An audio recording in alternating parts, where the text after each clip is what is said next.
All right, good afternoon, everyone. I'm Bryan, Tramont, Managing Partner of Wilkinson, Barker, Knauer, and Chair of the Federalist Society Telecom and Media Practice Group. I'd like to welcome you to our panel this afternoon entitled The Future of the Internet and American Leadership. We have a couple of addresses followed by a panel discussion this afternoon with a great lineup, so I'm really pleased that we were able to attract such a great group of speakers and appreciate all of you joining us this afternoon. We're going to be kicked off with a discussion, or a speech rather, by Commissioner Brendan Carr, a commissioner on the Federal Communications Commission. He was nominated and confirmed unanimously by the United States Senate to that post in August of 2017. Prior to that, he served as the FCC's general counsel. And before that, he was the lead advisor to FCC Commissioner Ajit Pai on wireless public safety international issues. Prior to that, he served in the Office of General Counsel and practiced as an attorney at Wiley-Rein. He was also a law clerk on the Fourth Circuit Court of Appeals and is a graduate of the Catholic University School of Law and Georgetown University undergrad. Commissioner Carr has been a tremendous leader in his short time at the Commission, particularly on infrastructure issues and issues related to 5G. So we're particularly pleased that he could be here today to discuss American leadership in this space. With that, Commissioner Carr.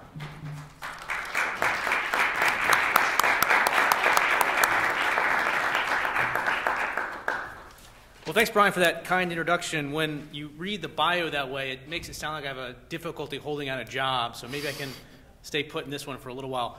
One thing you did neglect to mention is your responsibility for all of this that's up here today. When I was a law student at Catholic, their telecom program, Bryan was a professor of mine and helped get me interested in work at the FCC, picked up the phone and got me my first internships at the Commission with then Commissioner Abernathy, and then on the House Telecom Subcommittee, so played an important role in getting the career sort of off and running. So thank you for that. It's great to be here today. Thursday, I'll actually be down in Richmond at another FedSoc local chapter event, giving some similar remarks to these. So this will help me really polish my remarks. I'll be ready to go when I get back down to Richmond. This is a great topic to speak about: the future of the internet, American leadership in this space. This is a crowd that probably doesn't need much reminding about how the internet really is the greatest private sector innovation, I think, in history. There was a lot of government involvement early on, but when the internet really took off, when it was privatized and we had the private investment, the private capital, the private innovation that led it to what it was. And for the first 20 or so years of the internet's history, it flourished under an extremely light touch approach. And this wasn't an accident. In the 1996 Act, Congress, specifically on a bipartisan basis, determined that the internet should be allowed to flourish unfettered by state and local regulation. And in hindsight, that was truly a remarkable decision. Congress didn't know how the internet was going to develop, where it was going to go. And so instead of preemptively regulating or piling regulations on it, they decided to step back. Fast forward a couple years from there to 2015, we saw $1.6 trillion in private sector investment in constructing, deploying, and maintaining networks. The internet in the U.S. truly became the envy of the world. Mark Cuban remarked back in 2015 that there's no greater platform in the world to start a business than the internet in the United States. Small companies grew from dorm rooms to garages to corporate behemoth. Consumers were protected. It literally changed the way we live and learn. Tremendous amount of benefits.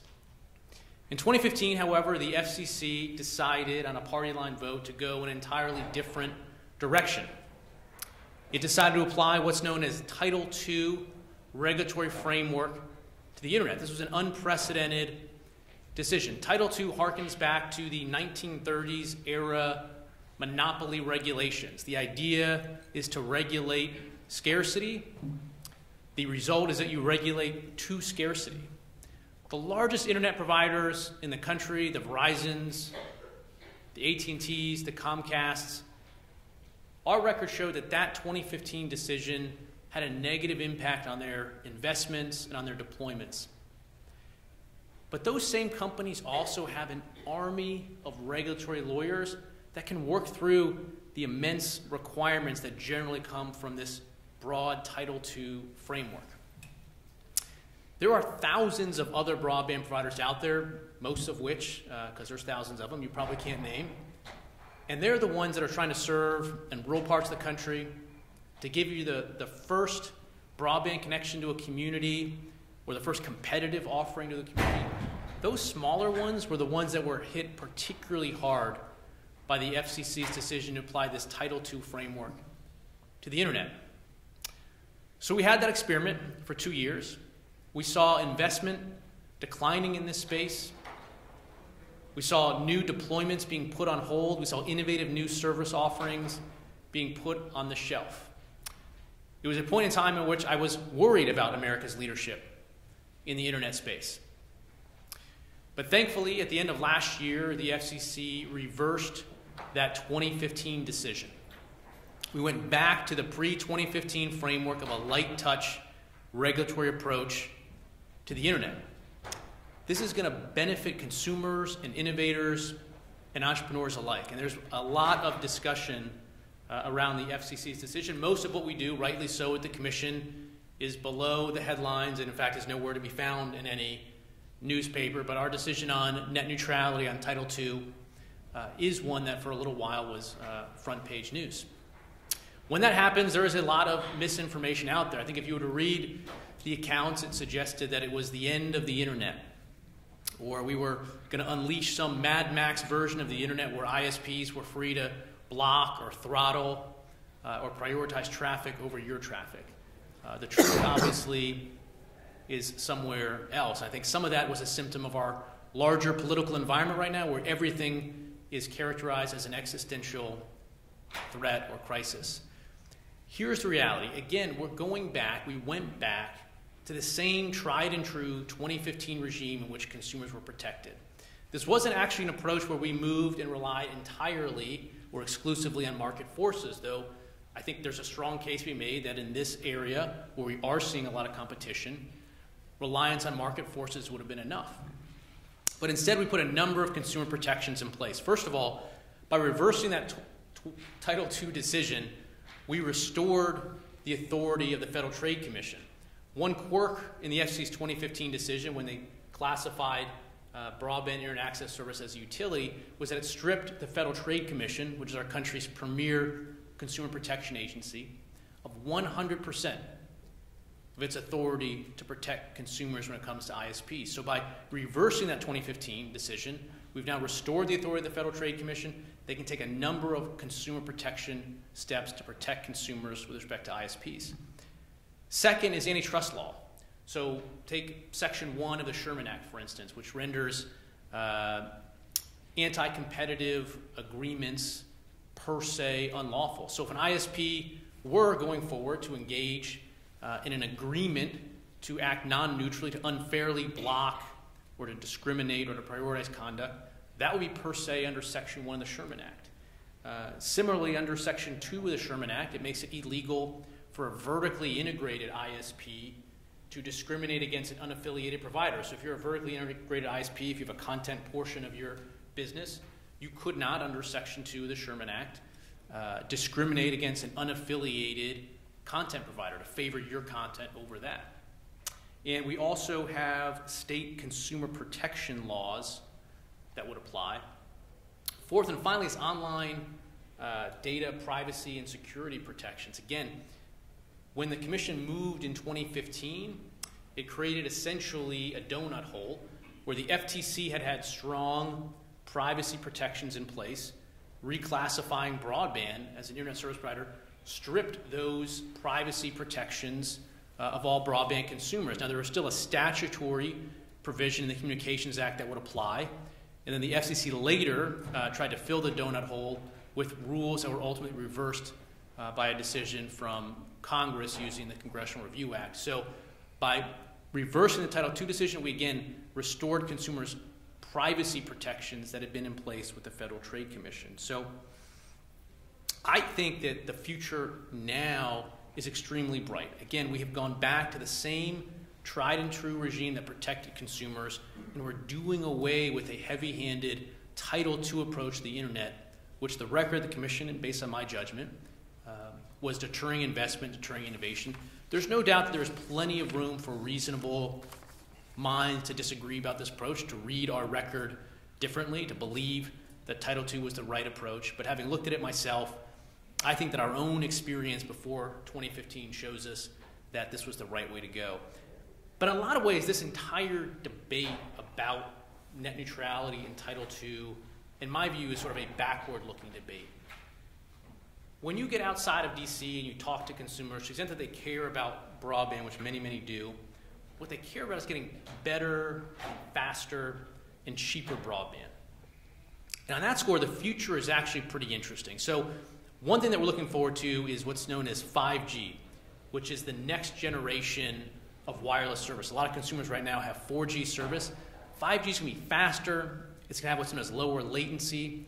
It's essentially going to be the new wireless technology that's going to enable all of those cutting-edge innovations you're hearing about now to actually become a reality, whether it's connected cars or remote surgery or industrial Internet of Things.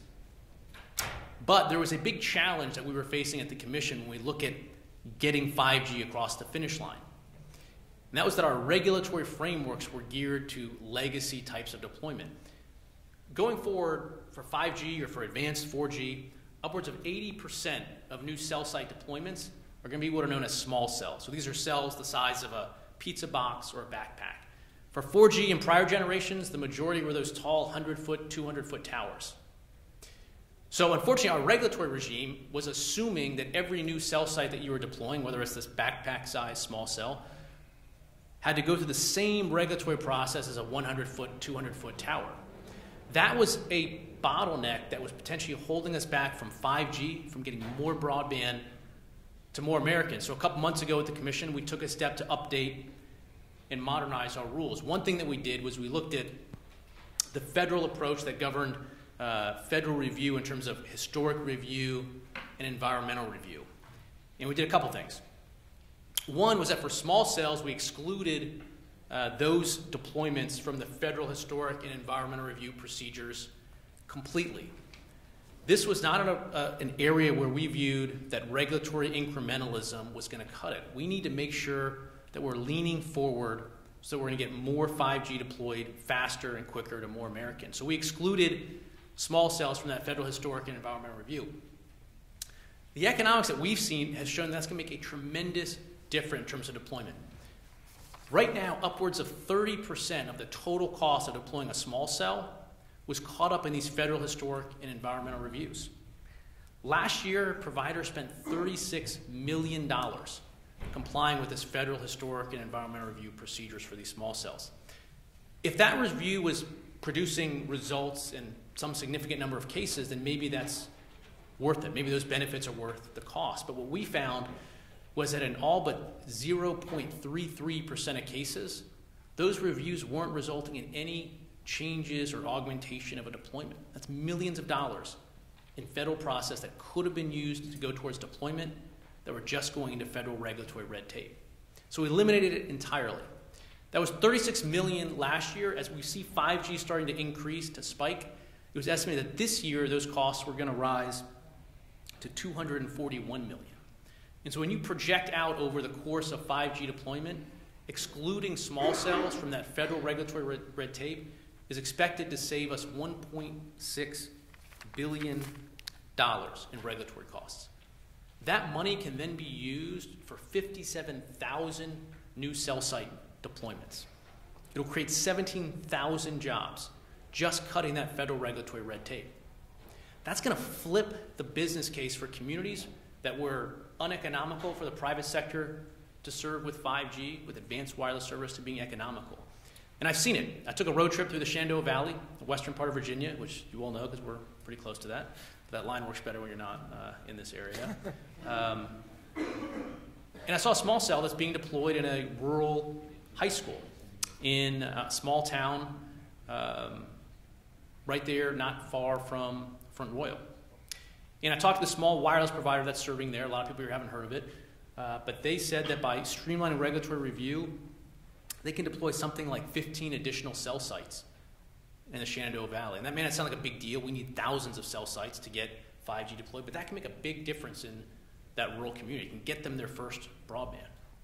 I went to Baltimore, to East Baltimore, a neighborhood that's really being revitalized, and it's on the upswing. And they're getting we saw a new small cell that was being deployed. That could be the only on-ramp to the internet for communities in that area. These are the stories that we need to see replicated around the country. Last week I was in rural parts of Nevada. Went to a small town called Beatty, population 1,010. They had a medical clinic there that was about to shut down, but they got a new high-speed wireless connection. They were able to keep it open. They did so. They had a nurse. Her name was Teresa. She was able to stay there and work 9 to 5.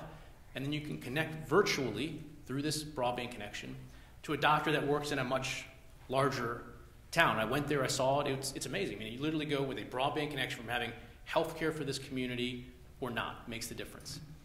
Went to the local high school, learned about the online learning opportunities that kids are getting from their new broadband connections. So all of this is to say that this is real. Cutting regulatory red tape truly does deliver results. It truly does flip communities from getting them online opportunity from where they don't. That's why I think this Title II debate is backward looking. Congress is looking at this issue. I fully support and would welcome Congress stepping in and definitively addressing net neutrality one way or the other.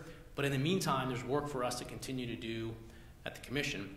And I gave a speech a couple years ago in Europe, and I used a line from Margaret Thatcher back then. And I think it's apropos of where we've gone and now where we are on internet regulation. And she said that you can always trust Americans to do the right thing once they've tried all other options. And I think the heavy-handed Title II approach to the internet was tried. It didn't work.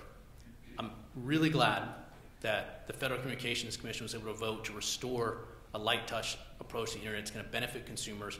And going forward, we have continued work to do with removing regulatory barriers so we can get more broadband out there to more Americans. Thanks.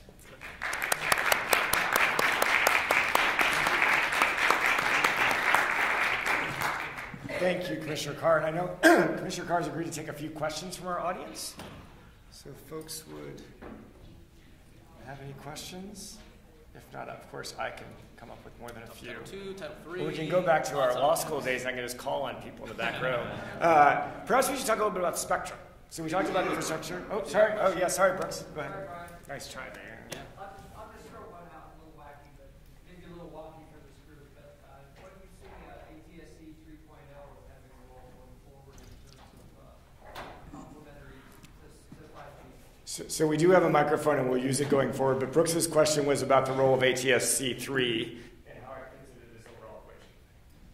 So we talked about 5G, which is the next generation of wireless service. ATSC 3.0 is what we refer to as next-gen TV. It's the next generation broadcast standard. It's expected also to bring some interesting innovations to consumers. Higher definition service, better emergency alerts, all kinds of additional functionalities that broadcasters could bring to consumers. I'm personally very excited about it.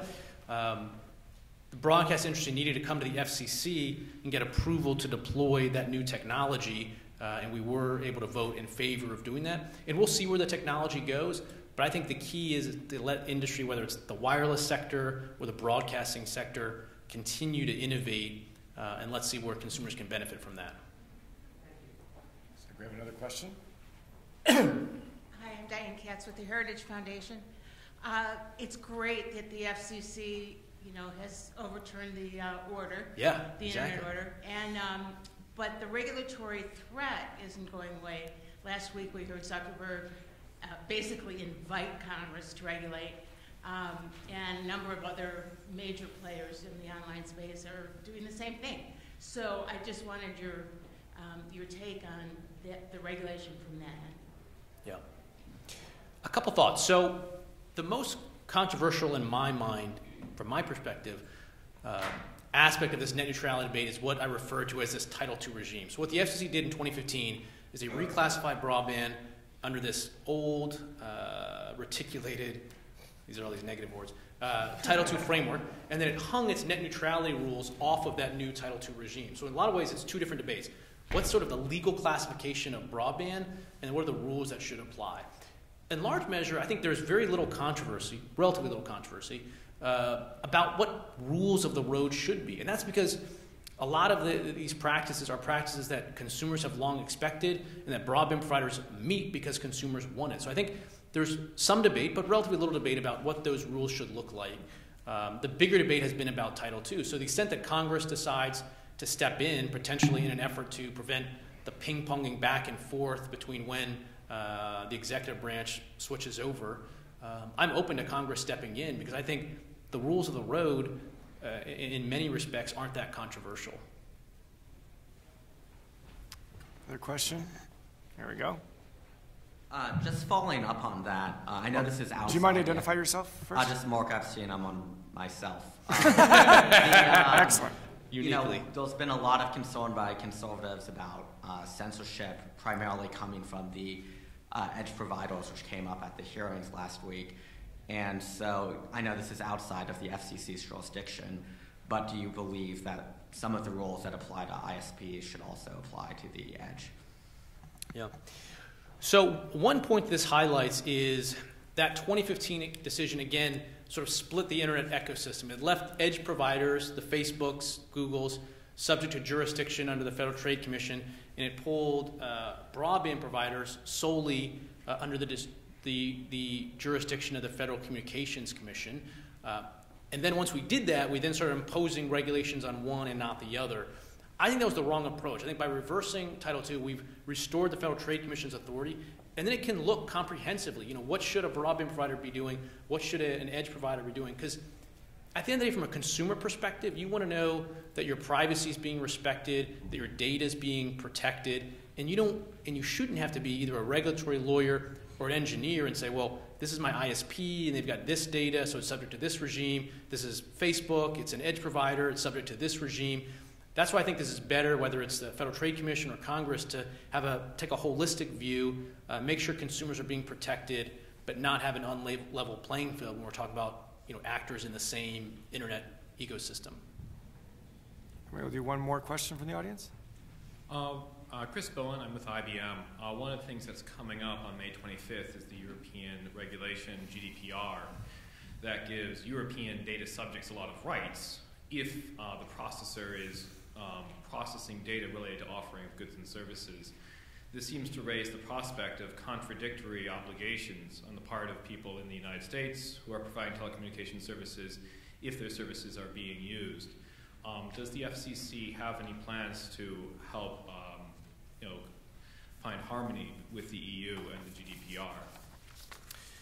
So again, this principally moves into the jurisdiction of the Federal Trade Commission, but I'll say this, when we applied our privacy rules, the Obama-era privacy rules to ISPs, they're actually in some ways stricter than what was being applied in GDPR, and that was one issue, is how do we sort of deal with that potential conflict between what we're saying to Europe is sufficient through the GDPR and our sort of discussions there, with what we then did with our broadband providers, which was go beyond that. Now we've pushed it back to the Federal Trade Commission, and they can take a holistic look at what the right approach is here.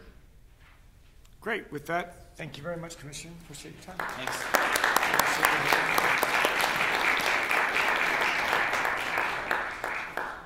All right, thank you. That was terrific. So next up is David Redl, who is the Assistant Secretary for Commerce and Information and the Administrator at NTIA, a position he has held since November of 2017. Prior to that, he served as Chief Counsel on the U.S. House of Representatives, U.S. House of Representatives Committee on Energy and Commerce. And prior to that, he was a Director of Regulatory Affairs at CTIA. Mr. Redl also earned his law degree from the Catholic University of America. In addition, he got his undergrad from Penn State. And David has been a longtime member of the Executive Committee of the Practice Group for Communications and Media at the Federalist Society. So we welcome up our longstanding friend and supporter, Mr. David Redl.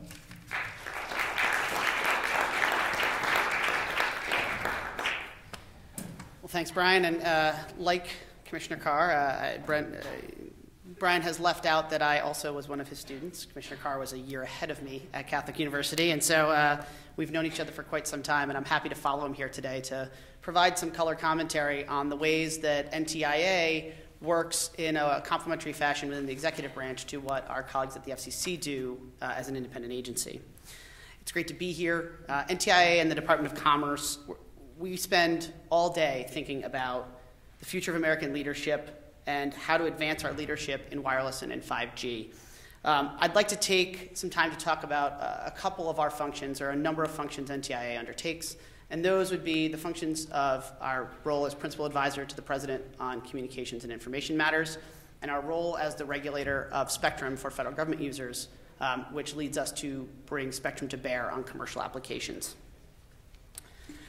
This administration understands that we must connect all Americans to truly unlock the promise of the internet, and it's something that we have taken holistically across the executive branch, across this administration, as an order to bring the internet to the corners of America that have not yet realized its full benefits.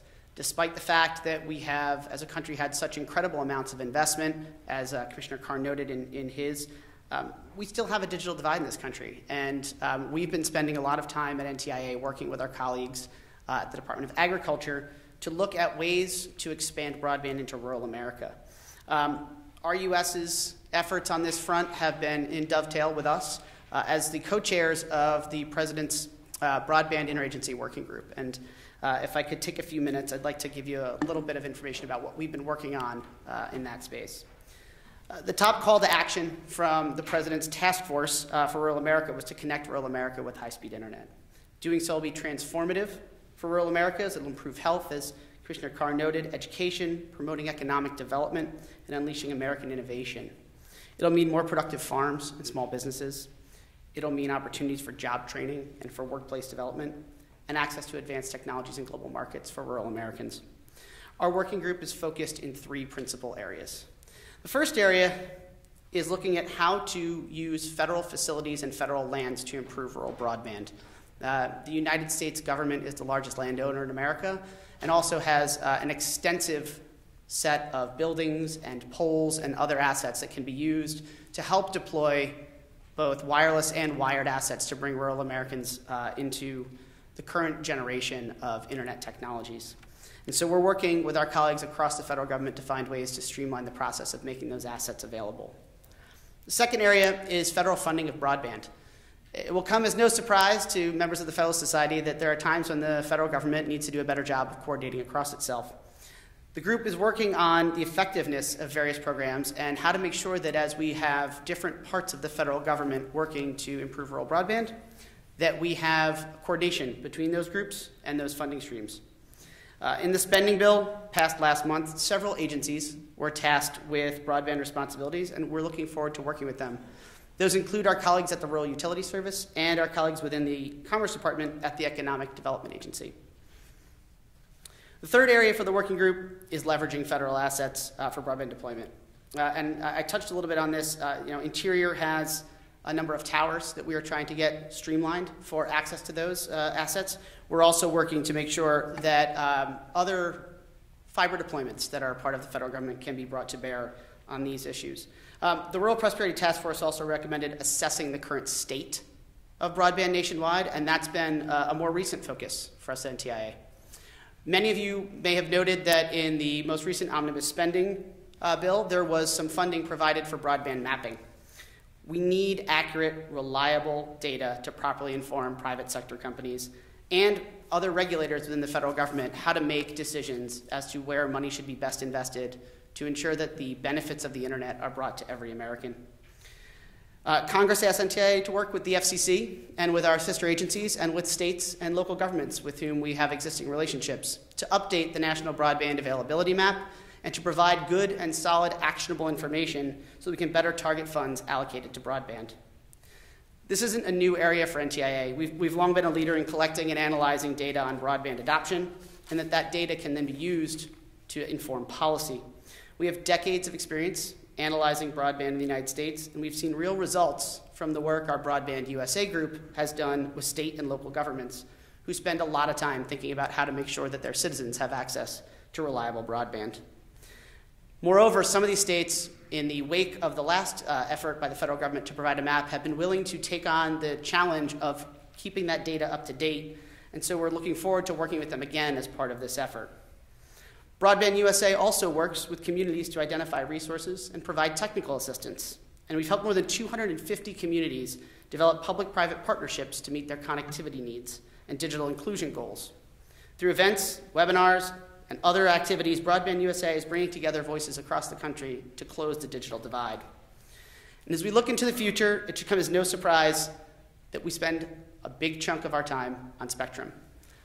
Spectrum and sort of the wireless technologies that Commissioner Carr touched on for 5G have the promise to deliver dramatic increases in wireless broadband and to bring the value of wireless broadband to parts of rural America that have yet to receive those benefits. Whether it's paving the way for more advanced manufacturing, healthcare, or public safety comms, this is an area that we are focused at the moment. America is the world leader in Wi-Fi and 4G, and we're among the leaders in bringing 5G to reality. It is essential to American competitiveness that we not lose this edge we've had in wireless and that we regain the lead in 5G technologies. At NTIA, we're working to make sure there's enough spectrum to do so.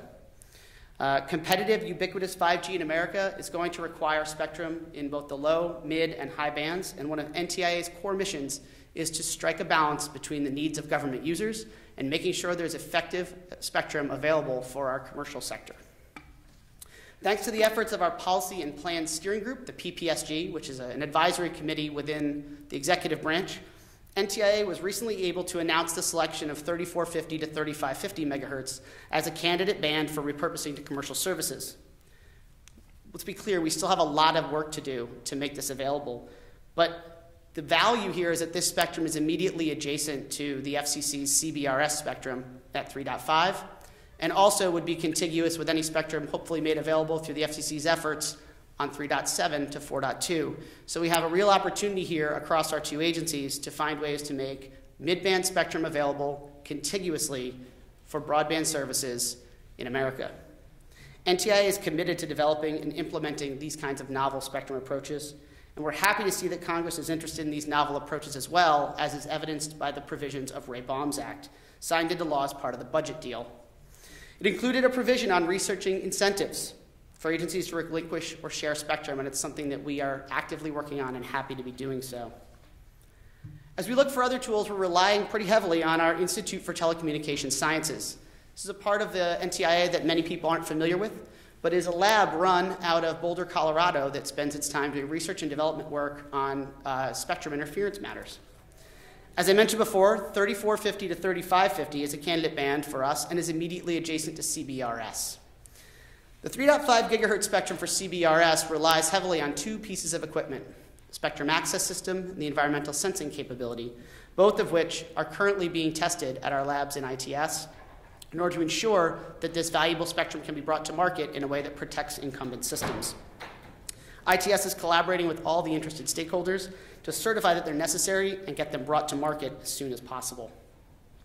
Again, when combined with the recent announcement by the FCC on the C-band, this is a real opportunity for us to get contiguous mid-band spectrum brought to bear on our 5G challenges. We also welcome the FCC's recent vote approving an order using regulations to deploy wireless. As Commissioner Carr mentioned, it's a real value for us as we go forward to be able to look at ways to speed these things to market. Regulation can help or hinder, and in this case, the FCC has taken a real step to help. And also, there are auction rules for 24 and 28 gigahertz, which should help bring us closer to a 5G reality. They're important steps in securing America's 5G leadership, and I thank them for that. With that, I'll stop, and I'll look forward to joining my fellow panelists up here. So thank you very much.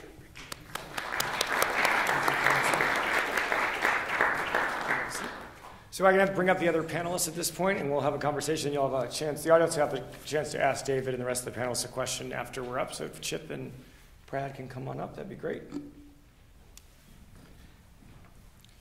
And as they make their way up, I'll go ahead and begin the introductions. First is Chip Pickering, the CEO of ENCOMPAS since January 2014. Chip previously served as congressman representing Missouri's, that's my home state, Mississippi's 3rd District. Sorry, defaulted to that. Perhaps most importantly, two things are very important. One is that he helped shape the 1996 Telecommunications Act in his role as a staffer at the time. But equally important, and perhaps particularly in need right now, is he led a bipartisan legislative effort to modify and codify the net neutrality principles in the House in 2006. So maybe you can bring some of that wisdom forward to our discussion today. To his left is Professor Michelle Connolly. She's a professor of the practice in the economics department at Duke University. Also serves as the director of the honors program in economics and a member of the Duke Alumni Association Board. Previously, she served as the chief economist at the FCC not once but twice in 2006 and 7 and 2008 and 9, and as an economist for the International Research Function at the Federal Reserve Bank of New York. And finally, at the far left is Brad Gillen, who's the Executive Vice President at CTIA, the Wireless Association. Previously, Brad served as a partner at Wilkinson, Knauer, and as a legal advisor to Commissioner Baker, and previously served as well other senior roles at the FCC and at Dish Network. So our format for this afternoon was that we would give each of our new arrivals on the panel a few moments to react to Commissioner Carr and Administrator Redl's remarks, and then we can, from there, we'll open it up to a larger question. So with that, Chip. Well, Bryan, thank you, and I want to thank the Federalist Society for the invitation to be part of this panel today. The Federalist Society, on a personal note, has been very important to my father, who is a federal judge and who is turning 81 in May and will be recognized on May 18th for the Ed Meese Originalism Award. And so to him, it's one of the great honors of his life. And so the Federalist Society has been critical and vital in being able to reshape the judiciary to look at the law as it was originally intended. And so it's a great privilege for me to be here with the panel today. What I would like to do is we look at the kind of the core question, the future of the internet and American leadership, is to step back a little bit and to kind of divide into three parts our discussion today. You know, the founding of the internet, the competitive age or the competition and commercial age of the internet, and then kind of lay out what I see as the challenges for the future of the internet. INCOMPAS started out as COMTEL in 1981. We like to call ourselves the founding voice of competition. If you think of what was happening in the world in 1981, it was prior to the breakup or divestiture of AT&T. It was during the monopoly age of telecom and telecommunications by law. Everything was a monopoly service, whether it was in telephone, local cable. And it was the beginning, though, of what we can now refer to as the competitive age. And I want to kind of walk through what that means. I define myself and see myself as a competition conservative. That competition reduces the government's role in life by reducing regulation, allowing free market forces in the visible hand of the market to take over versus the government controlling all the approvals for the cost or setting the price, and instead the market doing that. And we have a remarkable story to tell in American leadership in competition policy and internet policy. If you look at the founding, though, of the internet, it was back when it was a defense and research network. And it was a period that set the founding principles of networks being interconnected, networks and devices being interoperable, protocols being developed so that scientists and researchers and academics could communicate and share information and discover in a way that was extremely collaborative, a multi-stakeholder process with those types of core principles. In 1984, we'll say that's the beginning of the competition age. And why is that relevant to the internet as we know it today? Well, in 1984, there was, from 34 to 84, there was one network, AT&T, Ma Bell, and long distance. It was copper, it was analog. At the breakup of AT&T in 84, within 5 years, Sprint, MCI, WorldCom, WorldTel, UUNet, and hundreds of others, small long-distance competitors, had created multiple fiber digital internet backbone long-haul global networks that allowed the computational capacity of the world to now be connected to fiber digital networks, which made the first half of the internet infrastructure possible. That happened within 5 years of competition being introduced into the market. We had 50 years of monopoly, 5 years of competition, and see what it brought.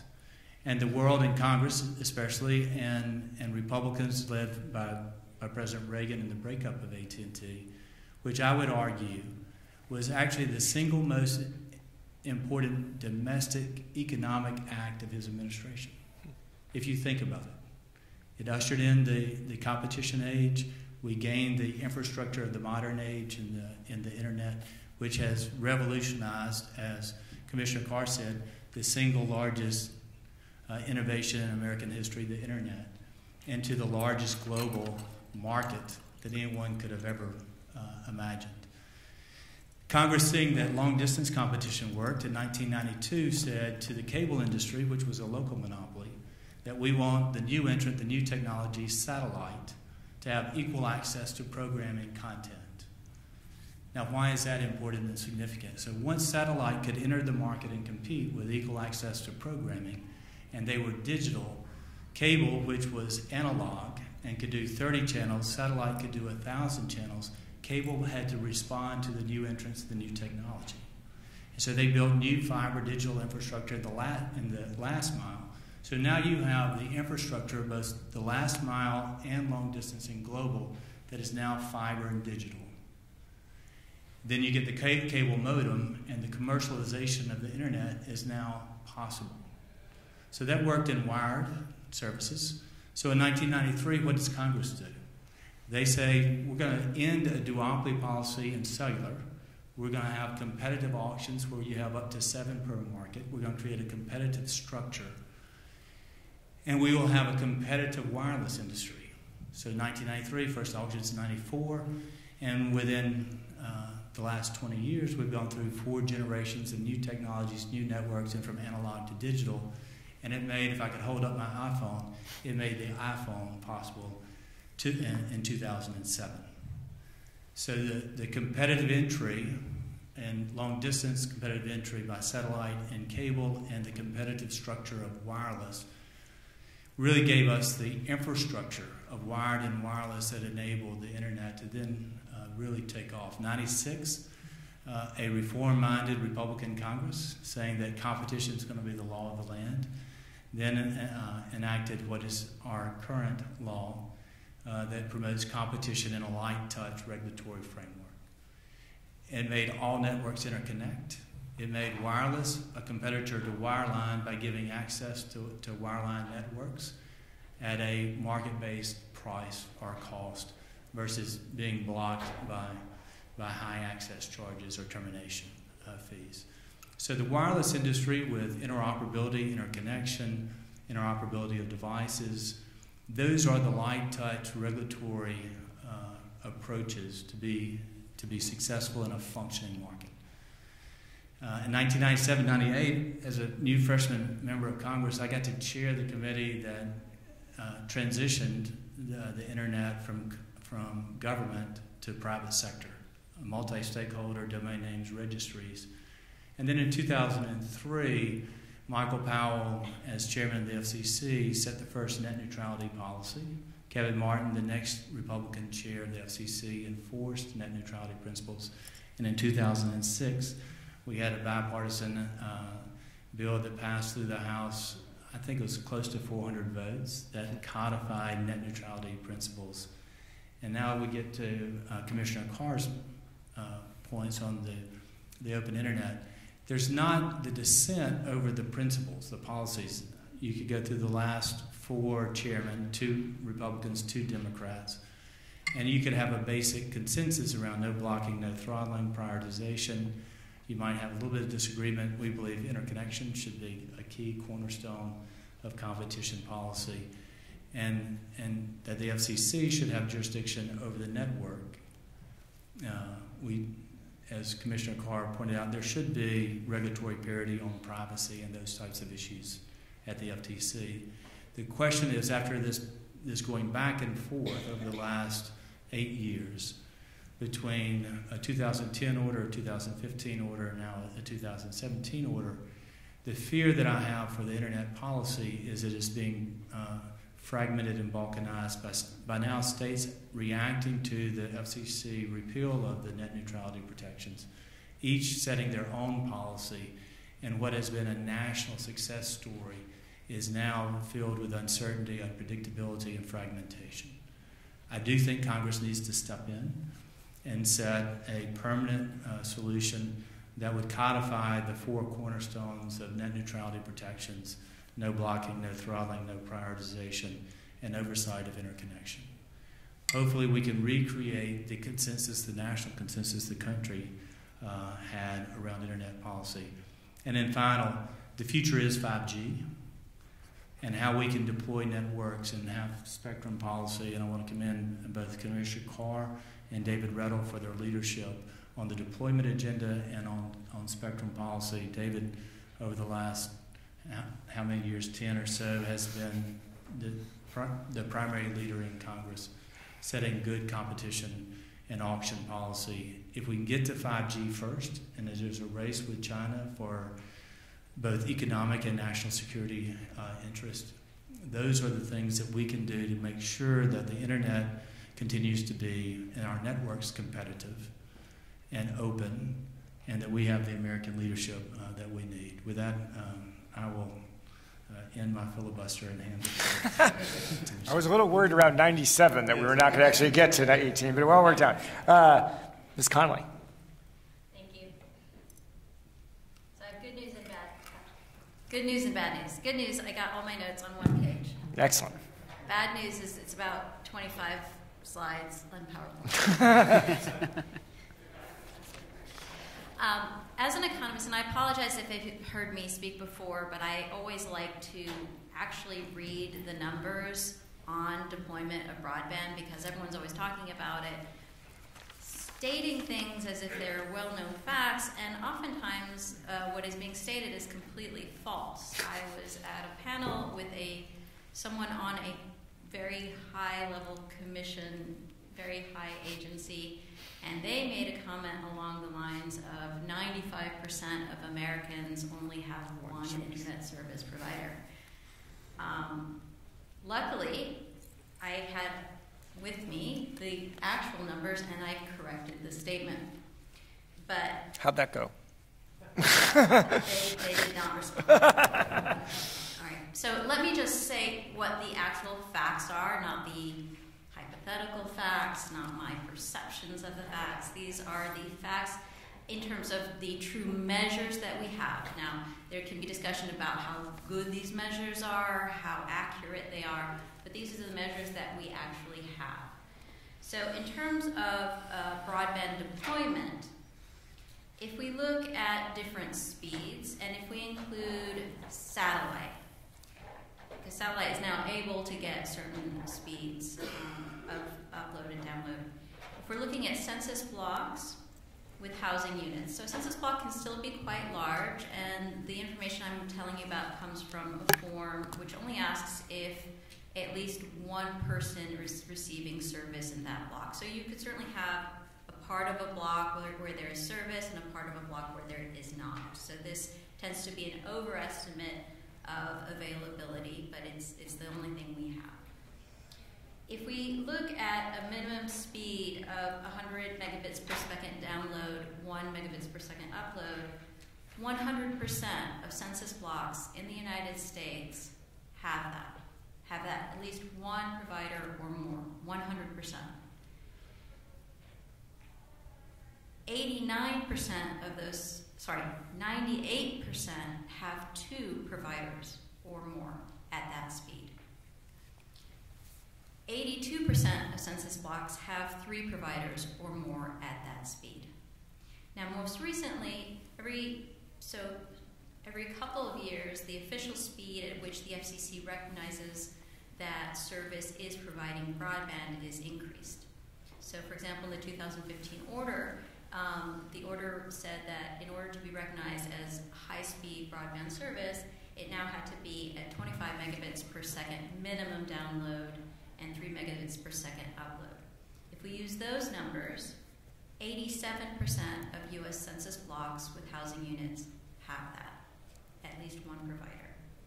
56% have 2 providers or more, and 26% have 3 providers or more. So this is just to point out that the common statements about access tend to be overly exaggerated. Now, the other thing I want to point out is that most people here are talking about deployment, and that's clearly a crucial component. And the reason we're so interested in that is because we do continue to see a strong difference between rural and urban areas. If we're looking just at fixed terrestrial broadband, I'll take, again, the lowest level, like 10 megabits per second, download 1 up.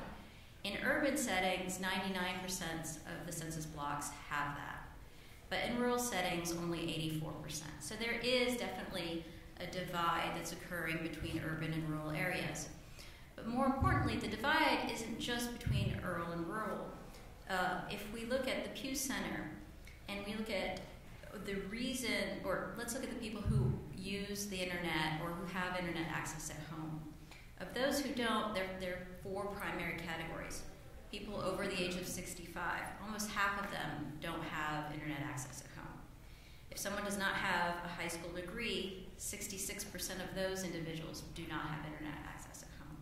If they earn less than $30,000 a year, 47%, almost half, don't have internet access at home.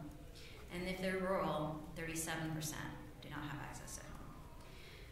Now, the thing to notice is that the rural population is on average older, less educated, has lower income, and is in an area with less deployment.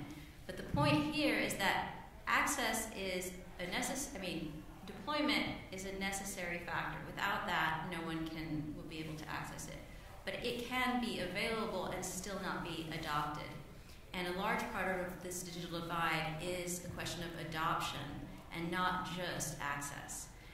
When Pew asked in 2015, they asked the households who said they did not have access in their homes. 7% of those respondents said that access or lack of infrastructure, which included meaning not having a computer, 7% of them said that was why they did not have access or did not have internet at home. 19% said price. And my guess is over time that may become more of an issue as people see access as less of a problem and pricing may be a larger impediment to lower income households. 34% said lack of relevance. So this is an issue of content or a lifestyle where people are not interacting with the information that is on the internet. And 32% said lack of digital literacy. That's certainly something that can change, it will change over time and can change over time, but that's not something that we can change simply by increasing deployment. So once we're thinking about these issues of the digital divide, we want to know, we want to improve deployment, but we also want to consider all these other aspects.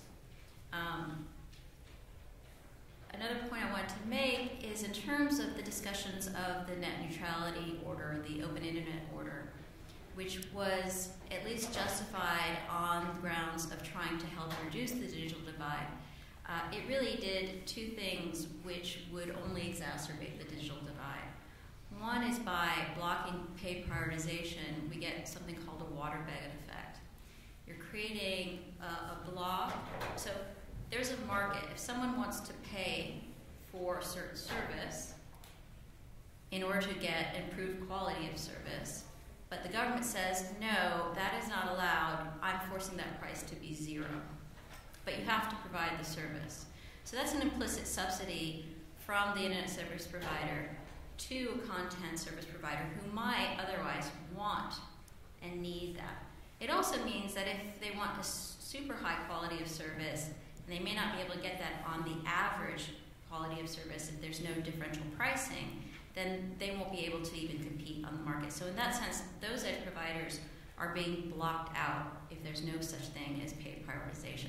Secondly, we have the waterbed effect, that by lowering the price for potential content service providers, especially those who need high quality of service or potentially those who are creating significant amounts of congestion,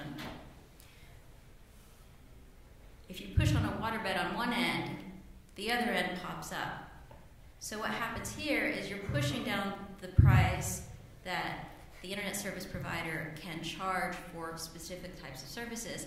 It's going to raise the average price, meaning the average price to the average consumer, so not the Netflix consumer who's part of the reason why there's all this congestion, but someone who may be at a lower income level may not have Netflix, may not have all these gaming situations, would like the internet but doesn't need that level of service.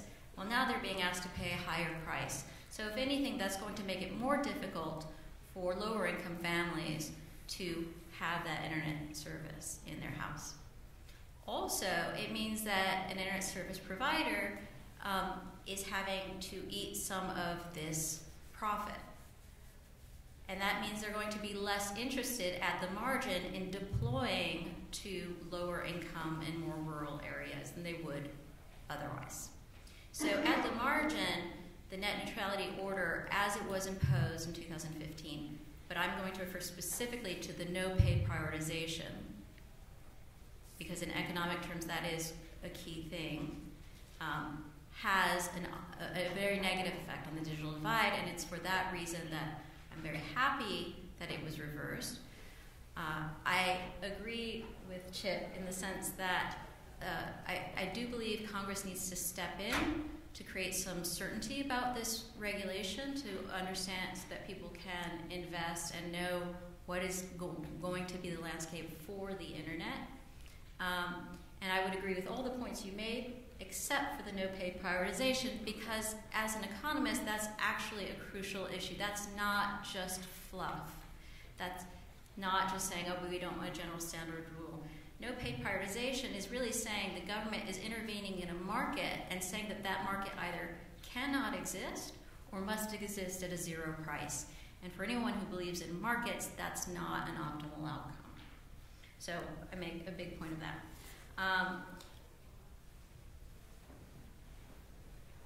I'll leave it at that. There you go. Made a big point of that and scene. Okay. Brad, you want to back clean up for us, and then we'll come back and engage in some debate, it sounds like. Thank you, Brian. Thank you for having me. I now have another reason to hate waterbeds. I agree with everything Michelle just said in terms of and I want to steal Chip's line of being a competition conservative as well. I like that one. And the power of wireless to really, through competition, drive so many things. And the part of what Commissioner Carr and Administrator Redl talked about today is building that foundation for next generation investment. And I almost want to cede my time back to them because they said everything I'd like to say and better than I'm about to say. But just want to give you some idea of why what they talk about matters to you and what matters to our American competitiveness going forward. That we talk about a broadband regime that's ready to promote investment and innovation right now. We talk about looking at how we're just going to site infrastructure in this country, and are we ready to site entirely different types of networks, as Commissioner Carr talked about, and then spectrum. Wireless doesn't work without spectrum, and that is something uniquely the government has a huge role on.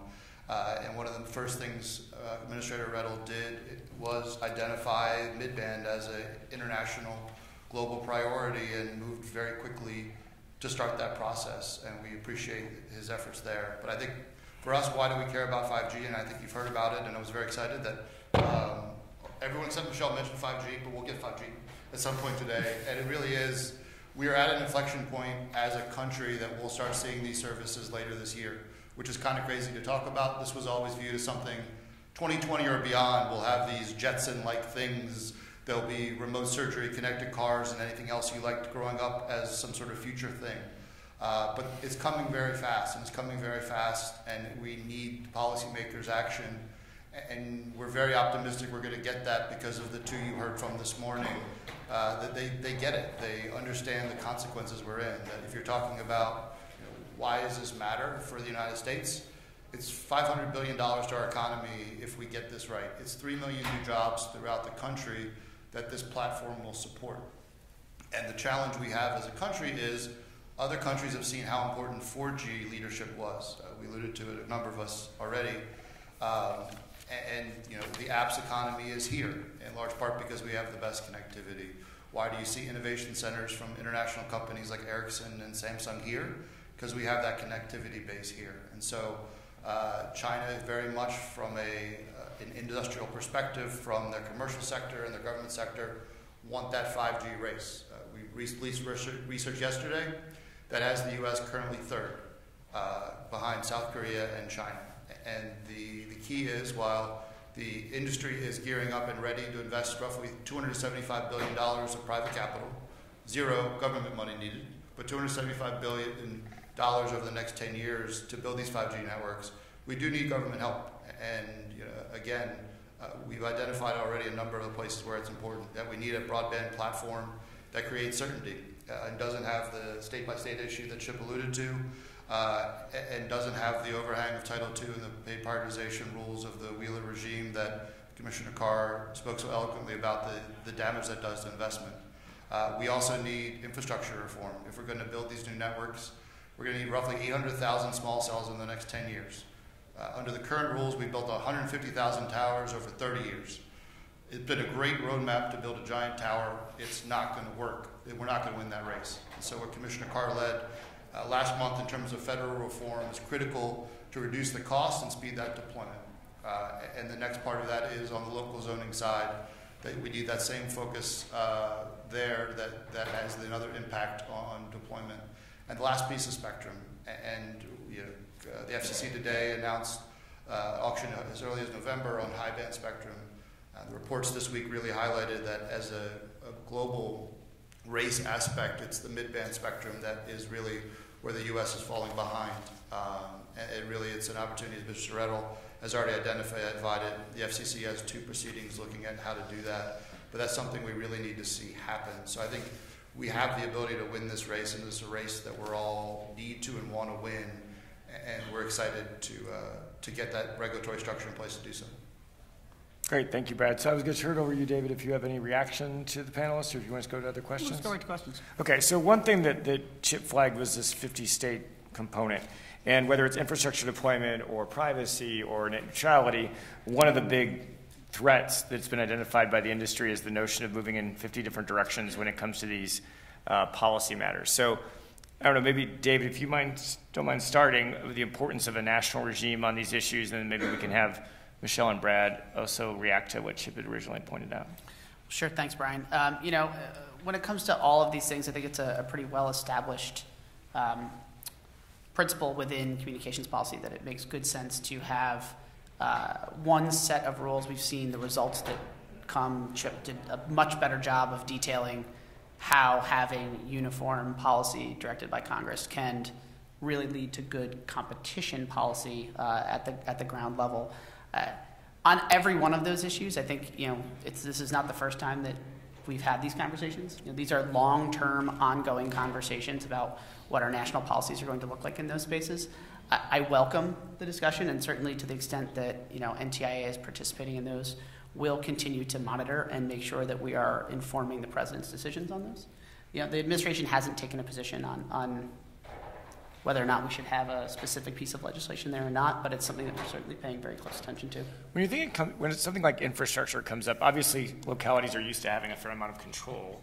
And so there is a tension between sort of traditional Federalist principles and some of the issues we're describing here. So maybe taking off your NTIA hat for a second and maybe putting on your old CTIA hat, but how does that conversation go? Is it a matter of just that there's not enough understanding among state and local leaders about the role that these technological innovations could play for their communities, or how do you think about that problem? Well, we spend a lot of time at NTIA working with state and local leaders to make sure that they understand the marketplace that broadband brings to them. And we have an entire team at NTIA, the Broadband USA team, that grew out of the BTOP program. Once the grant program had exhausted itself, the question became, how do we leverage these relationships? How do we leverage the expertise we have generated in looking at broadband infrastructure at a less than national level? And we've managed to do a good job of maintaining those relationships, and our state broadband leaders network continues to be a venue where we can bring together in smaller settings. We just got done doing a workshop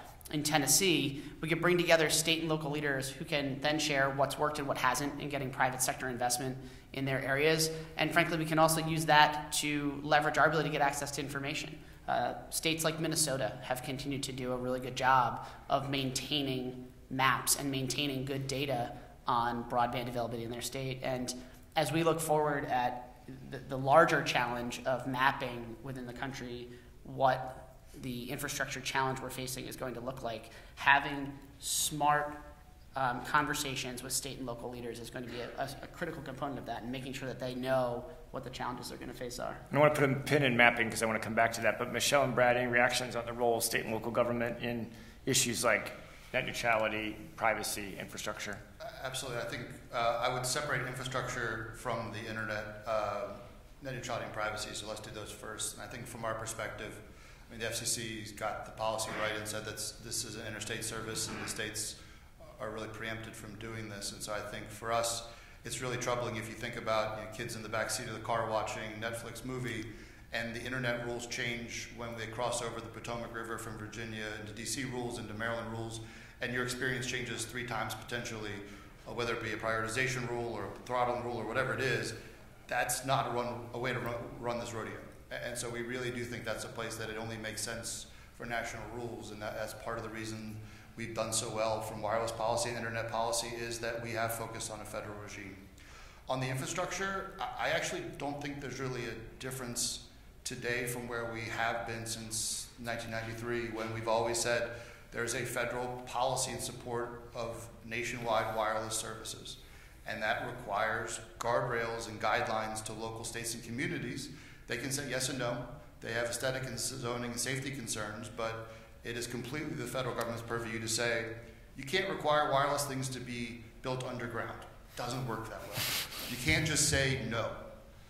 You got to say yes or no within a certain amount of time. And if there's a shot clock, in basketball, at the end of the shot clock, the other team gets the ball. Right now, in a lot of communications policy, at the end of the shot clock, nothing happens. And so I think when you think about what we're talking about in terms of a local government, is really in our minds not new preemption or any, it really isn't preemption in our eyes. It really is looking at updating rules that were designed for analog early digital wireless services for today's wireless services. So I think the states and local communities always have to have a role. It's their community, it's their constituencies they're protecting, but that it has to be looked under the umbrella of a federal policy that we need to promote as a nation. Great. Before we pivot to mapping, Michelle or Chip, do you want to jump in on this? I'll just quickly jump into how a national framework gives certainty for investment and everything else. I do want to respond to Michelle's point on priority, just very quickly. I was going to save that for later, but all right. Yeah. Well, if you want to save it for later, I can wait. Is that all right? Yes, let's do, because that's going to be the fireworks at the end. We want to have that guy. Everybody's in the audience. Great for that. Mapping. So Michelle pulled out some data on the state of competition across the marketplace. And one of the things you conceded, I think, was that the notion that the data is the best we have. And David, you talked about the importance of mapping. So David, maybe talk in a little more detail about where the mapping process is, what you think the gaps are, and then I'd like the panel to weigh in on what the accurate mapping means for public policy, for all of you as former policymakers, but also from where you sit in your current roles.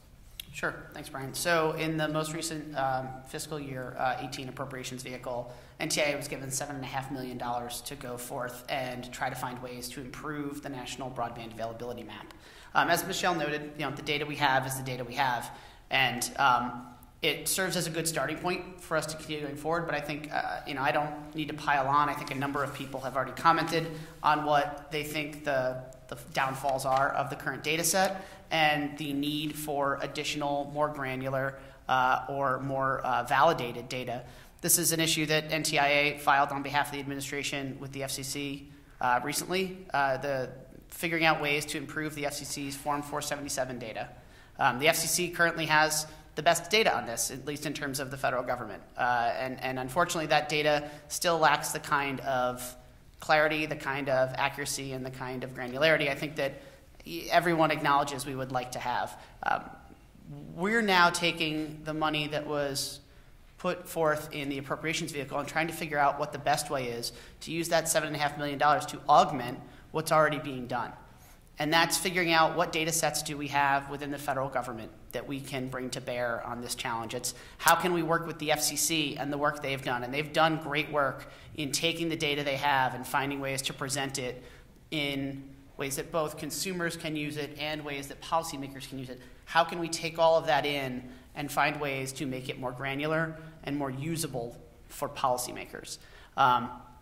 We spent a lot of time doing this over the last 10 years at NTIA, and the first iteration of the broadband map was an NTIA product. And a lot of that was time spent working on validation. As Michelle noted, the data we have looks at whether there is availability in a given census block, which is, not all census blocks are created equal. Let's just say that. Some are bigger than others, some are more populated than others, and finding ways to produce data that tells us a little more about the ground truth as to whether or not a service is in fact available in a given location is what we are trying to figure out how best to attack with this project. And once you have the data, what will you do with it, or what do you envision being done with it that'll make it public policy better, just to make it tangible for everybody? Well, for example, so I will take off my NTIA hat and put on my hat from having been a congressional staffer. There was a lot of consternation about federal grants being given out over the last 10 years without the data to actually show that there was a need for investment in that place. We don't want the federal government to be overbuilding areas where there is already service. We don't want the federal government to be investing money in places where you might get economic investment but haven't yet. We want to be able to leverage assets that the federal government has already paid for and are on the ground that we can use to further our efforts. And so this kind of mapping effort also dovetails with the work we're doing in the Broadband Interagency Working Group to try and work across the federal government to say, okay, we've got these federal assets here, we've got these assets that were paid for by private capital, we've got these assets that were paid for by federal grants. How do we make sure all of them are being leveraged in a way that produces the best outcome for Americans? I don't have all the answers on that at this point, and it's very early in stages. I mean, the fiscal year money was only appropriated a month ago. So we are currently trying to tackle that with the $7.5 million that NTIA has been given. We would welcome suggestions from folks on how we can do that. We certainly would welcome any data that people would like to share with us that we can use to improve policymakers' tools. But we're still trying to figure out exactly how we're going to tackle it.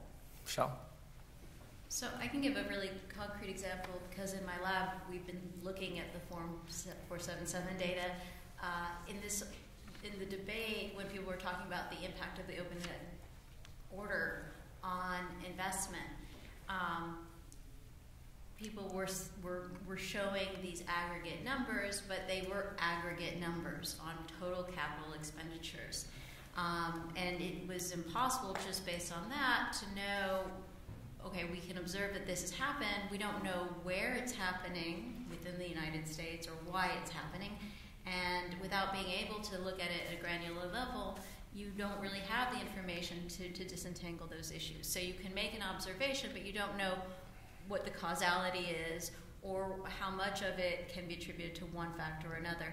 So we've been trying to look at the Form 477 data specifically to see if it changed the rates of, or the likelihoods of new entry into census blocks of an ISP that was not there prior in previous times.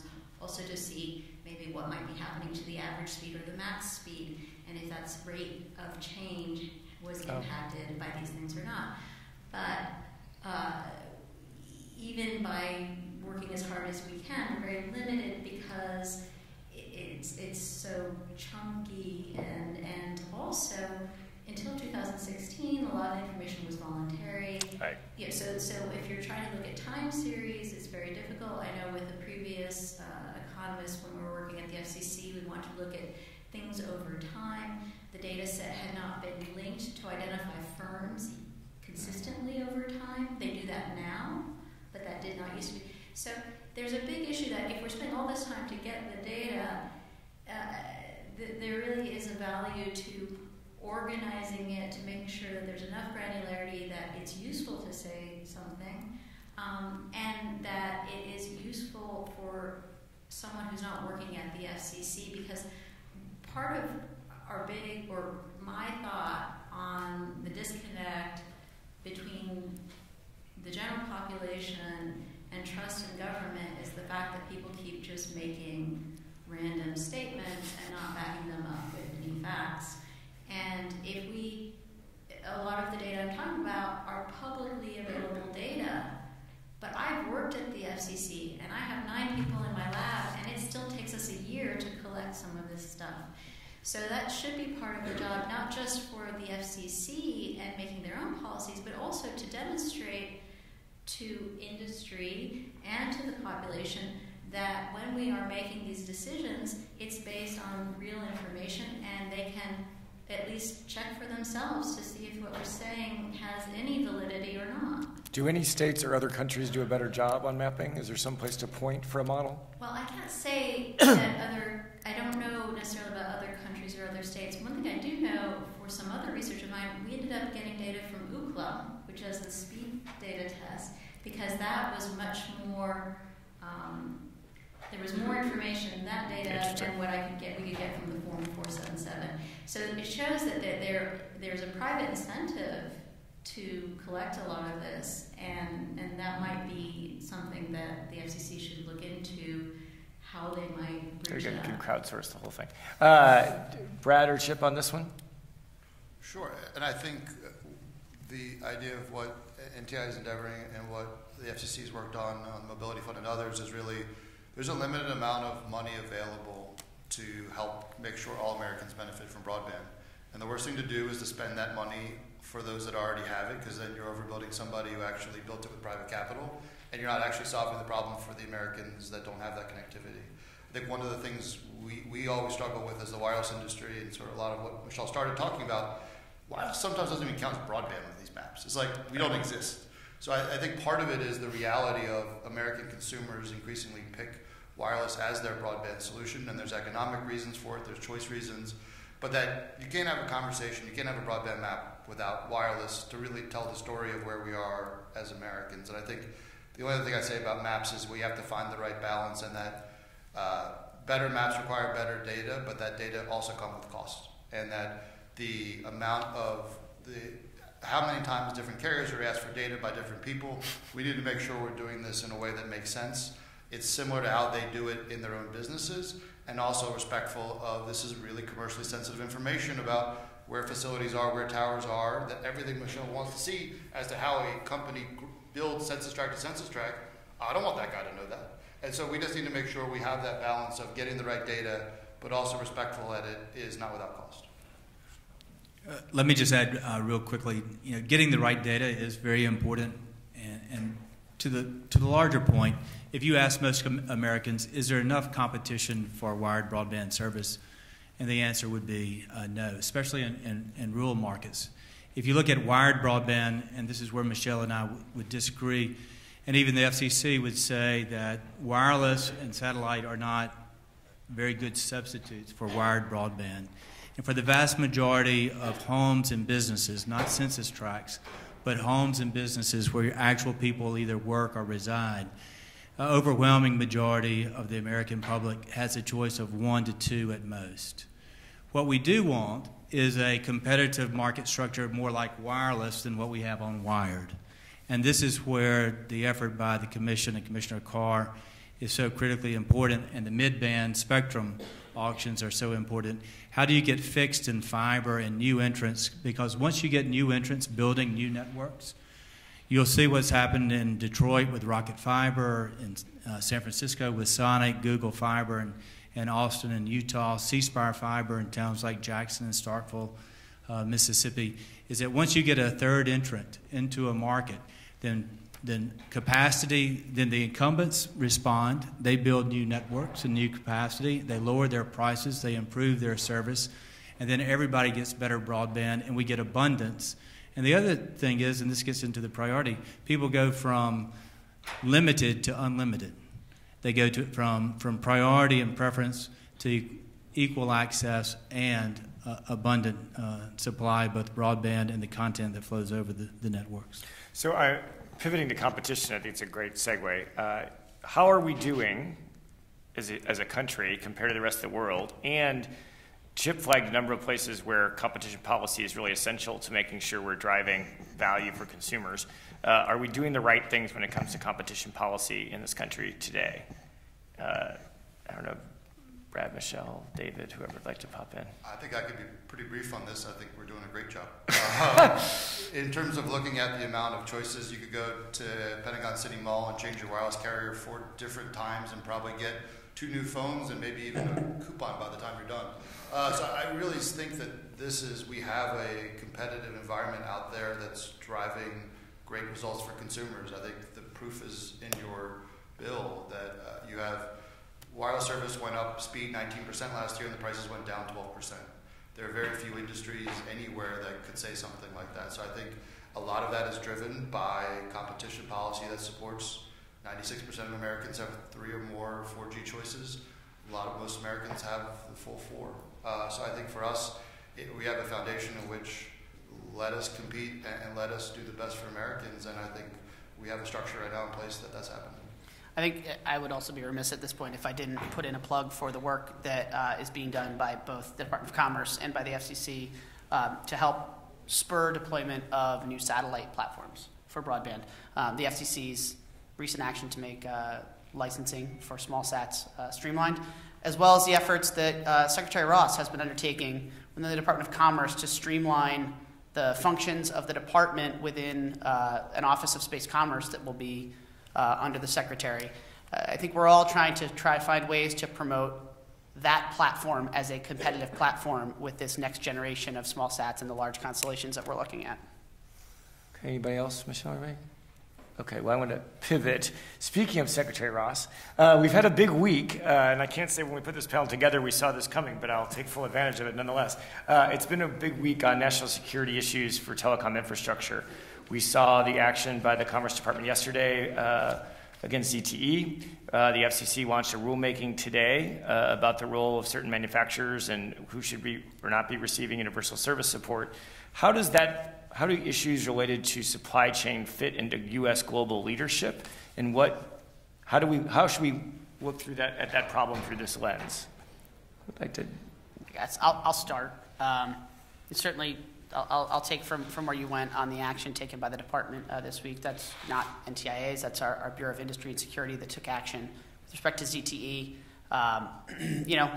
I think it's important to note this was a regulatory action, and it was for violation of previous actions that had been taken by the administration against ZTE, and this, in fact, was because they had lied to the U.S. government as part of their probationary period. But it's been very clear in this administration that national security and communication security are joined at the hip. And so as we have been looking, since the president made that announcement as part of his national security strategy, that secure 5G would be part of our national security strategy, NTIA and the entire U.S. government has been focused on how do we make sure we are working with our private sector partners to ensure that we are providing the tools to the private sector to make sure that we have secure communications capability in this country. I think the action by BIS is another step in that direction and certainly is following through on what they had said in 2017. But it's clear from the president and from everyone within this administration we're going to continue pushing forward to make sure that our nation's communications network are secured. Others on this topic, global competitiveness? Sure. From our perspective, I think none of the promise of 5G or even 4G happens unless you are secure and safe in your connection. When we start talking about healthcare, connected car, and everything that comes next, it's paramount that you are secure and that our nation's interests are secure. So I think this is one that there's close collaboration between industry and government as to what is that appropriate lines. I think right now as we start the conversation at the FCC in particular, it is understanding the global supply chain and the reality of where a lot of this equipment is coming from and the reality of there's a lot of equipment in this country now that may or may not be viewed as problematic. CTE is the 4th largest smartphone provider in the country today.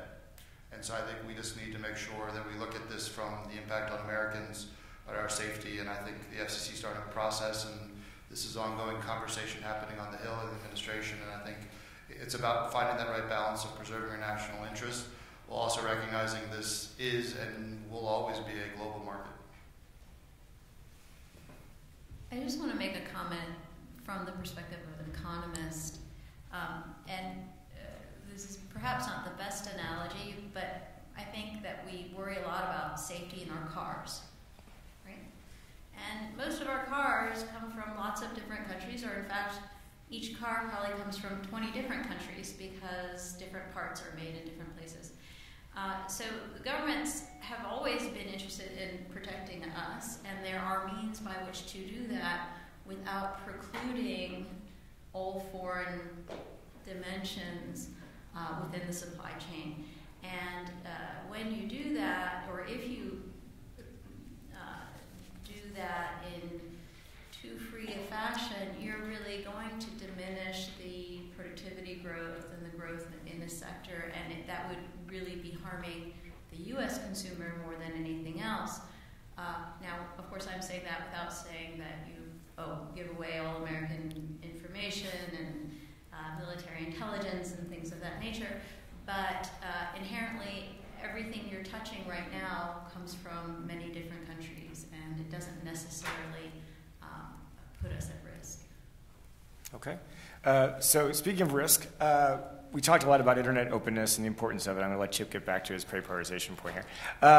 So I want to ask the panel what each of you think is the biggest risk to internet openness, and then also, since we are on this topic, your view on paid prioritization. And maybe we'll start with you, Chip, just spontaneously. Well, you can have an open internet, what we've known as net neutrality, which is basically a policy of equal access. And it was started again by Republicans, that any consumer has the right to access any content on an equal basis on the internet, and then all content websites have equal access through the network to the consumer. So that is a policy of equal access. Now, where do those principles come from as a conservative free market advocate? They come from free market principles of no blocking is that you can't block trade at the port. No throttling is that you can't slow it down, or you can't have quotas or allocations for some products or the other. And then the whole principle of comparative advantage, or the principle of this free trade is based on, is equal reciprocal access to markets. So we have the same equal access to Great Britain and to Ghana, and they have equal access to us. And when it's equal, then there are no distortions or corruptions of the marketplace. The best product at the best price with the best service and the most efficient allocation of capital wins. That is why the internet business model over the last 3 decades has created more wealth than any time in American history, and companies that are only 19 years old, 14 years old, 11 years old have the greatest valuations of any company in the history of the world.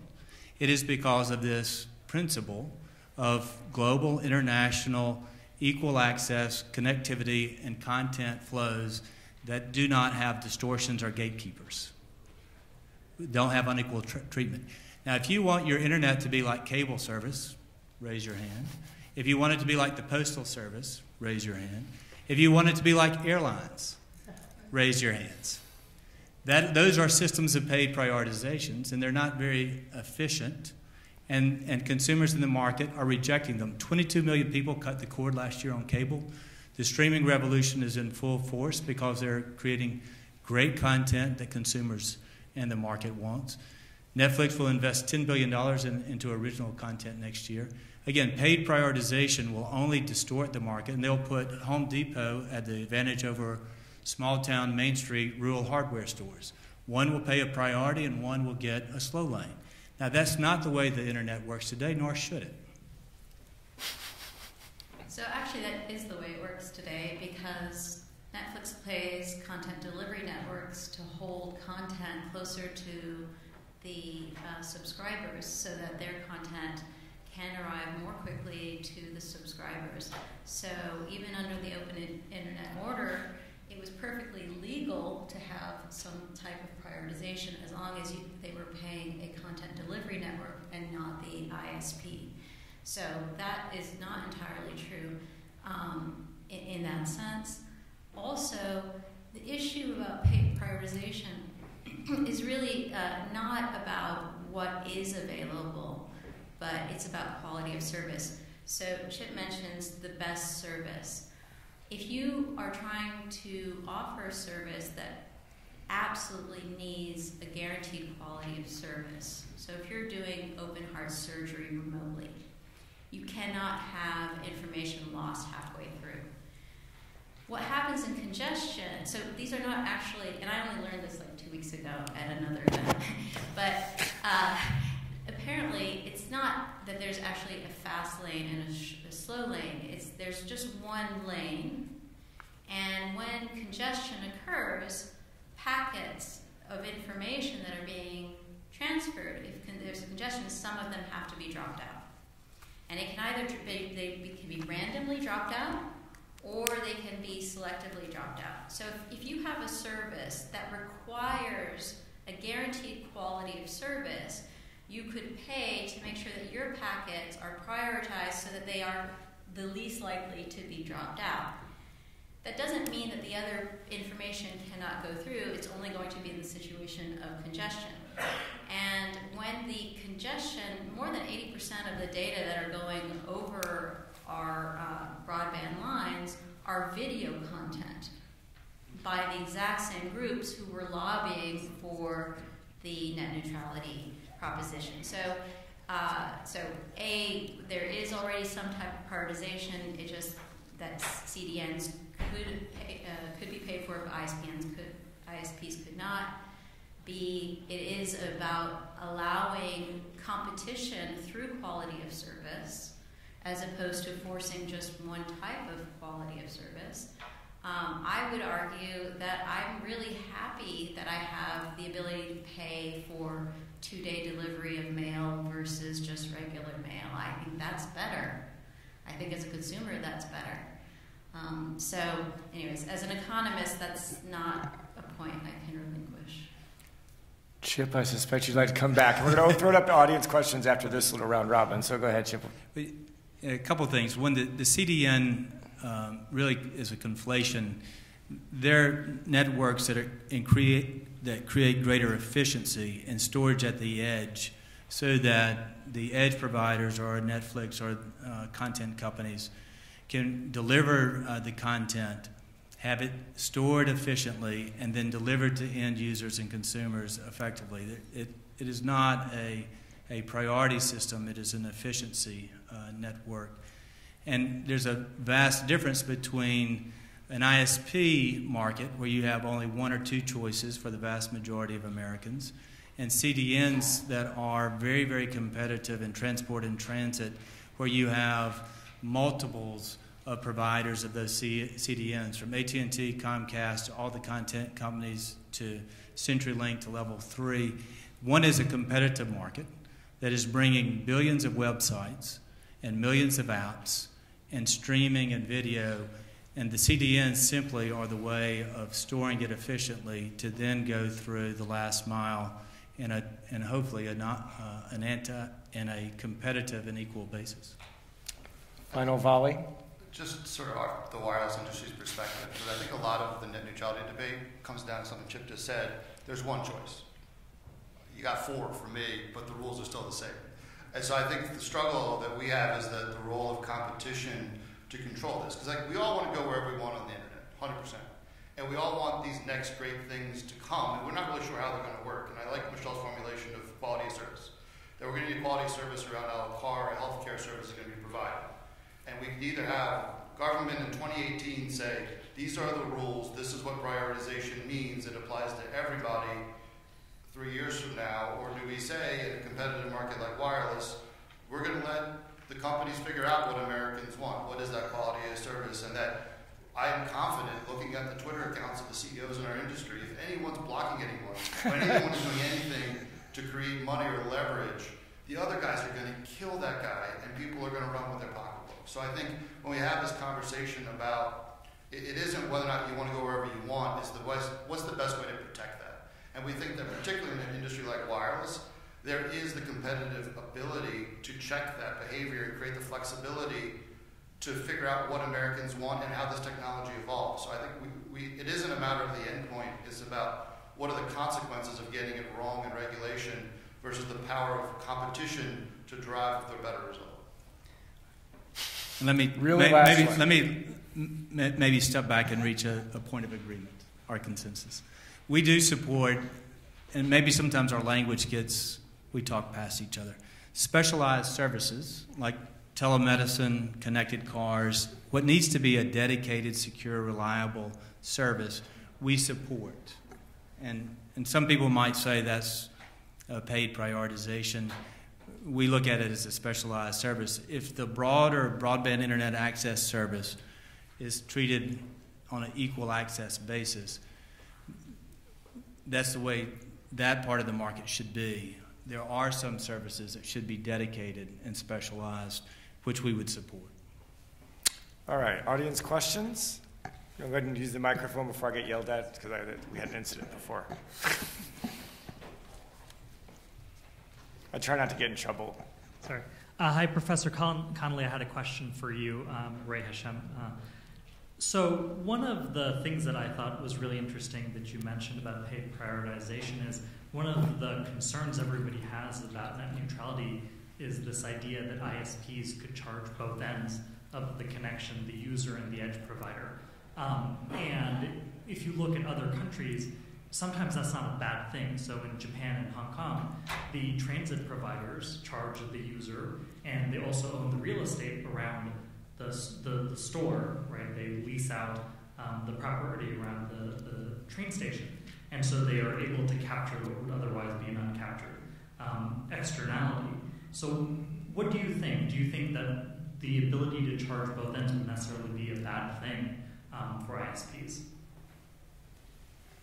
No, I don't think it's a bad thing. It's a two-sided market by definition, so it should be within the realm of possibility unless the government intervenes to say that it's not possible. It also,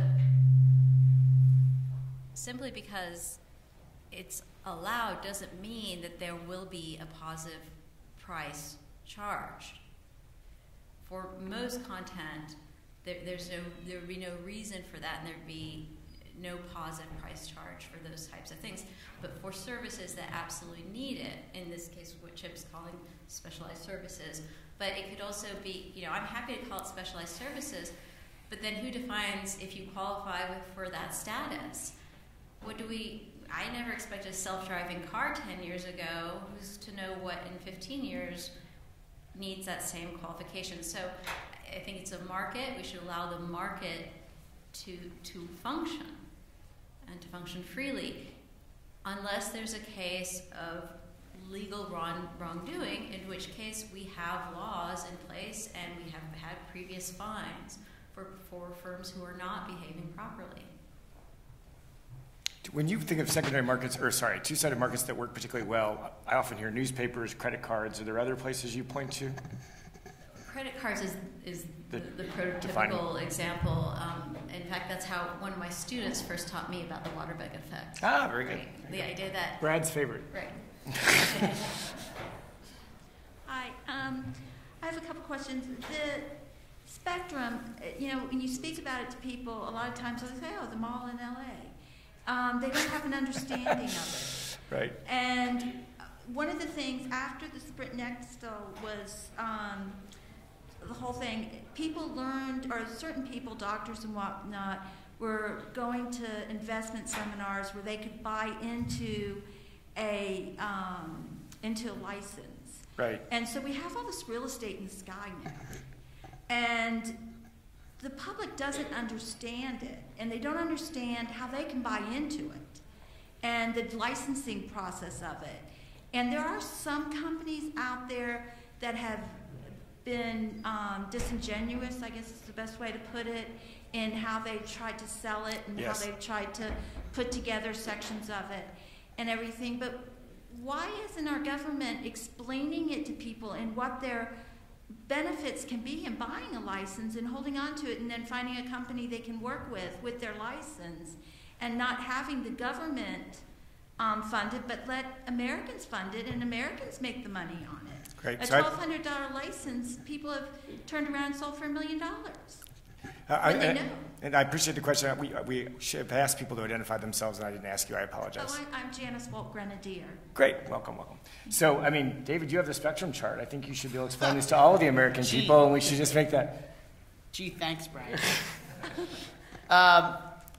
I would question that Americans don't know what spectrum is at this point. I sort of joke that when my grandparents started saying, my grandson works in spectrum policy, and that people knew what they meant, I started to figure out that people were starting to understand that spectrum is an important part of our economy, an important part of our communications ecosystem.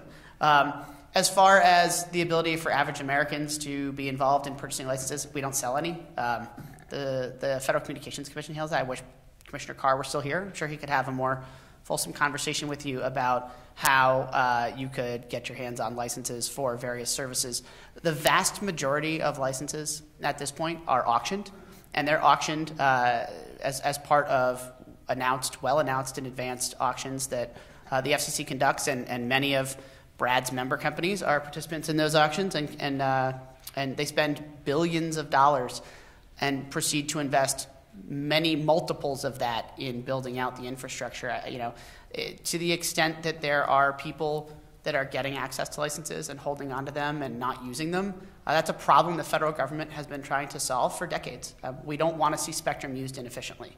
The most efficient use of spectrum is to get it out there into the hands of people who are going to invest and who are going to make sure that when we put a commercial license out in the marketplace, it's being used to provide services. And that's what thousands of licensees in this country do, whether they be broadcasters or wireless providers or companies that are providing dispatch services over land mobile radio. So I'm not sure how to help you better understand that. That's really more an FCC issue than one for NTIA, but I think it's important to note that there are thousands of average Americans who have gotten licenses but not sat on them and just sold them, but proceeded to use them for services. Yeah. I'm not saying sitting on them. I say basically give them the opportunity to set up the small businesses that you can then purchase them with, and then you can partner with these types of companies. And I do want to open up for some more questions, but I think it's two important points you make. One is the importance of doing due diligence before you invest with someone who's arguably offering you a spectrum investment opportunity, because there are many people out there who misrepresent what that is, and that's very important.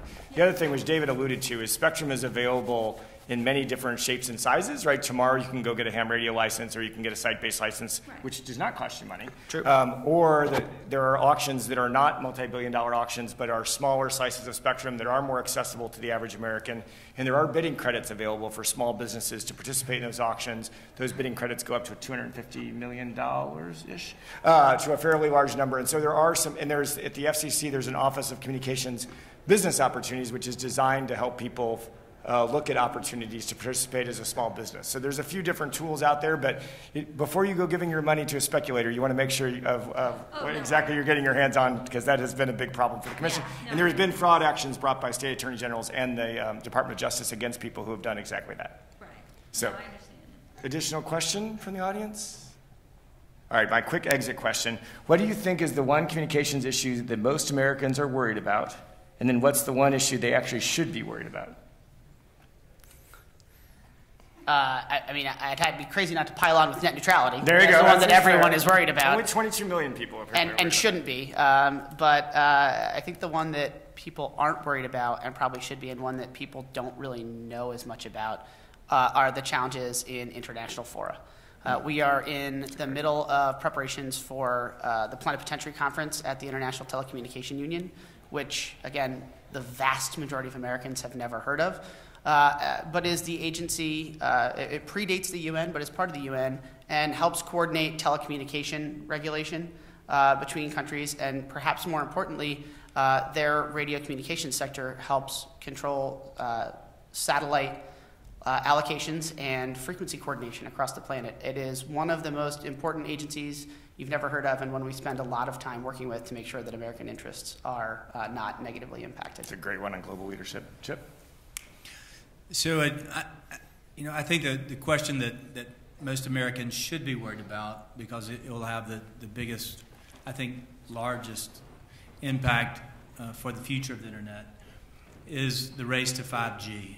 And if you look at where we are today, there are reports today that China is winning that race. We won, as was mentioned earlier, the race to 4G. Why is that so important? The next age of the Internet is going to be, instead of connecting billions of people, it'll be connecting exponential greater numbers of devices and things to the Internet. Artificial intelligence, virtual reality, augmented reality, all of that will be driven by 5G technologies. Whoever wins that race will win a number of different benefits, from global leadership, economic leadership, and I think set the standards for security and privacy. So all of the future of the trust and the growth and the innovation, so the work that the Commission is doing right now, and that Congress is doing and David is doing on spectrum and deployment issues to win the deployment of both fiber, fixed, and spectrum, to get to a 5G competitive world where we don't have to argue about net neutrality because we have a truly competitive market, is really the big issue, the big challenge. Great. Michelle? I agree with Chip. Yet again.